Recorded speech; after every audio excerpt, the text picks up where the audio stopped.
The world order is changing. And presumably we're witnessing the US going through a massive crisis. The whole world is observing how the US government is more interested in enriching billionaires rather than taking care of its own citizens. Musk, Trump, and their billionaire friends are running the show, caring very little about human rights, basic social benefits, transparency, or your privacy. The truth is, we can no longer trust the US government to protect us in this digital age. And we've seen it firsthand. For example, the recent involvement of Musk in the Verizon Skylink contracts, which only underlines the growing problem. And with the majority of the most influential tech companies being based in the US, it's impossible not to be concerned about data privacy, transparency, and human rights. So amidst all of this, something really interesting is happening. More and more people are questioning the status quo and switching. They're not sticking to the American-made giants that have grown too comfortable and too dangerous.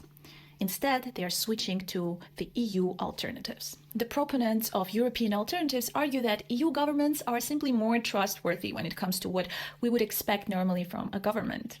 They ensure compliance with strict European regulations involving data protection, transparency, in order to hold companies accountable. Unlike their American counterparts, European platforms have not been involved in the kind of data breaches and privacy scandals that we've seen in the US. And all of this is further upheld by political movements behind it. You have EU federalists pushing for more digital sovereignty and EU protectionists, ensuring that big tech doesn't run rampant, creating monopolies and exploiting the people. All of this is part of a broader effort to strengthen the EU influence, especially amidst the collapse of US hegemony.